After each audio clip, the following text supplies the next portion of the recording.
नमस्कार रसिक मित्रांनो. मागील भागात आपण समर्थ रामदास स्वामी यांच्या उद्धव स्वामी या शिष्याबद्दलची एक कथा ऐकली होती. याही वेळेस आपण समर्थ रामदास स्वामी यांच्या एका अज्ञान नावाच्या शिष्याची एक कथा ऐकणार आहोत. गुरुनिष्ठेचा दैदिप्यमान किंवा गुरुनिष्ठेचा सोहळा कसा या अज्ञानाने पार पाडला ते आपण बघणार आहोत. गुरुवर श्रद्धा असावी, ती कशी असावी आणि त्यातून मग आपल्याला काय फायदा होतो हे आपल्याला अज्ञानाच्या या कथेवरून कळते. समर्थ शिष्य अज्ञान. एकदा समर्थ सज्जनगडावर कीर्तन करीत होते. कीर्तनाचा विषय होता गंगा महात्म्य. समर्थांनी गंगेचे वर्णन करता करता काशी क्षेत्राचीही महती सांगितली. त्यावेळी आपण काशी यात्रेला जावे असे प्रत्येक शिष्याला वाटू लागले. दुसऱ्या दिवशी सर्व शिष्यमंडळी रामदास स्वामींकडे गेली आणि म्हणाली, आम्हाला काशी यात्रेला घेऊन चला. समर्थ म्हणाले, तुम्हाला काशी यात्रेला न्यायचे म्हणजे मला सज्जनगड सोडावा लागणार. तेव्हा जर तुमच्यापैकी एखादा शिष्य गडावर राहून रामरायाची पूजा अर्चा करण्याची जबाबदारी स्वीकारत असेल तर मी तुमच्याबरोबर येतो. सर्व शिष्य एकमेकांकडे तोंडाचे चंबू करून बघू लागले. कोणीच राहायला तयार होईना, कारण प्रत्येकालाच काशी यात्रेला जायचं होतं. शेवटी एका शिष्याने डोके चालवले. तो म्हणाला, आपल्यामध्ये अज्ञान नावाचा एक शिष्य आहे. अगदी अडाणी आणि अजागळ आहे तो, आणि तो समर्थांच्या आज्ञेत राहणारा आहे.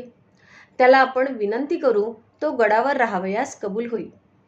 त्यानंतर सर्व शिष्य अज्ञानाकडे आले आणि गडावर राहण्याची तुला समर्थांनी आज्ञा केली आहे असे सांगितले. आता समर्थांची आज्ञा म्हणजे ती पाळायलाच हवी, नाही का? अज्ञानाने लगेचच होकार दिला. सर्व शिष्यांनी अज्ञान गडावर राहण्यास तयार आहे असे समर्थांना सांगताच समर्थांनी काशीला जाण्याची तयारी दाखवली आणि शुभ कार्याला त्वरित सुरुवात करावी. या न्यायाने उद्याच आपल्याला इथून निघावयाचे आहे असे सांगितले. दुसऱ्या दिवशी सर्वांनी आपले बाड बिस्तरे बांधले आणि निघाले. समर्थ सर्वांच्या शेवटी होते. त्यांनी अज्ञानाला बोलवले. अज्ञानाने समर्थांच्या चरणी दंडवत घातले, पण दुःखाने त्याच्या डोळ्यात आसवे दाटली, कंठ भरून आला. समर्थांनी त्याच्या पाठीवर हात फिरवला आणि म्हणाले, आम्ही 4-6 महिन्यात परत येत आहोत. दुःख करू नकोस. आता तुला गडावर एकटे राहावयाचे आहे. तेव्हा सकाळी लवकर उठून स्नानसंध्या कर, रामरायाची काकड आरती कर, पूजा अर्चा कर, आपल्या संप्रदायाप्रमाणे भिक्षा मागून आण, स्वयंपाक कर आणि रामरायाला नैवेद्य समर्पण कर. इतर सर्व कामे राहिली तरी चालतील, पण माझ्या रामरायाला उपाशी ठेवू नकोस. अज्ञानाने मानेनेच होकार दिला. पुन्हा चरणांवर मस्तक ठेवले आणि त्यांचा आशीर्वाद घेतला. समर्थ रघुपतीला वंदन करून काशी यात्रेला निघून गेले. दुसऱ्या दिवशी पंच उषक्काली अज्ञान उठला. स्नान संध्या झाली. पूजा अर्चा, भिक्षा, स्वयंपाक वगैरे सर्व झाले आणि आता नैवेद्य समर्पण करावयाची वेळ आली. अज्ञानाला वाटले की समर्थांनी नैवेद्याच्या वेळी दार लावून घेतले की रामराय भोजन करत असतील. म्हणून त्याने राम, लक्ष्मण, भरत, शत्रुघ्न आणि मारुतीराय यांची पाने मांडली आणि दार लावून घेतले. तो बाहेर वाट पाहत बसला, पण कुणीच जेवायला येईना. शेवटी तो दिवस तसाच निघून गेला. दुसऱ्या दिवशी पुन्हा त्याने सर्व कामे तशीच केली, पण पुन्हा तीच तऱ्हा. याप्रमाणे 7 दिवस निघून गेले आणि शेवटी अज्ञानाने प्राणपणाला लावले. तो म्हणाला, देवा, आज 7 दिवस झाले तुम्ही उपाशी आहात आणि मीही उपाशी आहे. मी आतापर्यंत धीर धरला, पण आता मात्र तुम्ही जेवायला आला नाहीत तर मी तुमच्या पायावर डोके आपटून जीव देईल. असे म्हणून त्याने खरोखरच आपले मस्तक रामरायाच्या पायावर आपटण्याकरिता पावित्रा घेतला. इतक्यात रामरायांनी त्याचे मस्तक वरच्यावर धरले आणि ते म्हणाले, अज्ञाना, कसला हा वेडगळ हट्ट? देव कधी जेवतो का? अज्ञान म्हणाला, न बोलणारा देव ज्या अर्थी आता बोलायला लागला आहे त्या अर्थी न जेवणाऱ्या देवाने भोजन केलेच पाहिजे. अज्ञान नाव होतं, पण ज्ञान बघा. रामरायांनी सर्वांना जेवायला बोलवले. मारुतीराय म्हणाले, मी काही येणार नाही. हे मुलखा वेगळे पोर आहे, त्याचे जेवण काही अंगी लागणार नाही. शेवटी रामराय म्हणाले, ते काही नाही, त्याच्या निष्ठेकडे पाहून आपण जेवलंच पाहिजे. सर्वांची जेवणे झाली. शेवटी अज्ञान म्हणाला, महाराज, यावेळी मला जसा त्रास दिलात तसा कृपा करून पुढे देऊ नका. उद्या मी बोलावले की ताबडतोब जेवायला या.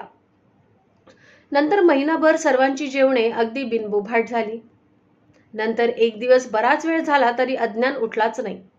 सीतामाई आल्या, लक्ष्मण आले, मारुतीरायांनी दम देऊन पाहिला, पण अज्ञान काही उठेना. शेवटी रामरायांनी अज्ञानाला त्याच्या रागाचे कारण विचारले. अज्ञान म्हणाला, महाराज, गेला 1 महिना मी किती कष्ट करीत आहे हे तुम्ही पाहतच आहात. यात सर्वांनी जर मला मदत केली तर बरे नाही का होणार?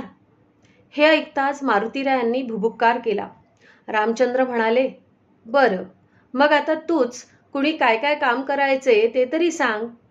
अज्ञान म्हणाला, सीतामाईंनी स्वयंपाक करावा, मारुतीने जळण सरपण आणावं, लक्ष्मणाने झाड सारव करावी, भरत शत्रुघ्नांनी पूजा अर्चा करावी, मी भिक्षा मागून आणावी.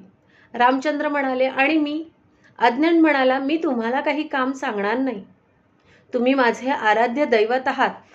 त्यातून काही काम आपल्याला करावंसे वाटले तर एखाद्या वेळी काकड आरती आपण करा.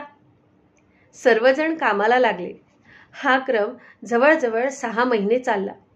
पुढे एके दिवशी आदल्या दिवशीच्या शिळ्या भाकरी शिल्लक राहिल्या होत्या. त्याचा अज्ञानाने काला केला. जेवणाच्या वेळी तो सर्वांच्या समोर आणून ठेवला आणि आपणही जेवायला बसला. तेवढ्यात त्याला समर्थांची आठवण झाली आणि तो रडू लागला. रामराय म्हणाले, अज्ञाना, भरल्या पानावर बसून अशी आसवे ढाळणे बरोबर नाही. काही होतंय का तुला? अज्ञान म्हणाला, हा काला समर्थांना द्यावा असे वाटत आहे. रामराय म्हणाले, अरे, हा काला इथे आणि समर्थ काशीत, कसे जमावायचे? अज्ञान म्हणाला, मारुतीराय आहेत की, त्यांनी मनावर घेतले तर हे काम होईल. शेवटी अज्ञानाच्या हट्टापुढे मारुतीरायांनी ती गोष्ट मान्य केली आणि अज्ञानाजवळ काल्याचे भांडे दिले. त्याला स्कंधावर बसण्यास सांगितले. उड्डाण करतेवेळी मारुतीराय म्हणाले, अज्ञाना, मी तुला समर्थांकडे नेतो. दुरून समर्थ कुठे आहेत तेही दाखवतो. पण समर्थांनी तू कुणाबरोबर आलास हे विचारले तर माझे नाव सांगू नकोस. नाव सांगितलेस तर तंगडी धरून आपटेन बरं. अज्ञान म्हणाला, तुम्ही काळजी करू नका. मारुतीने जय जयकार केला आणि अयोध्या गाठली.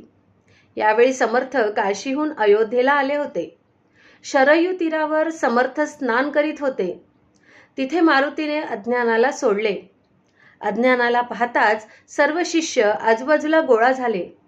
समर्थ म्हणाले, अज्ञाना, गड सोडून आलास ना? माझ्या रामरायाची पूजा अर्चा. अज्ञान म्हणाला, आता पावे तर ठीक आहे. समर्थ म्हणाले, आतापर्यंत म्हणजे तू निघालास केव्हा? अज्ञान म्हणाला, आत्ता.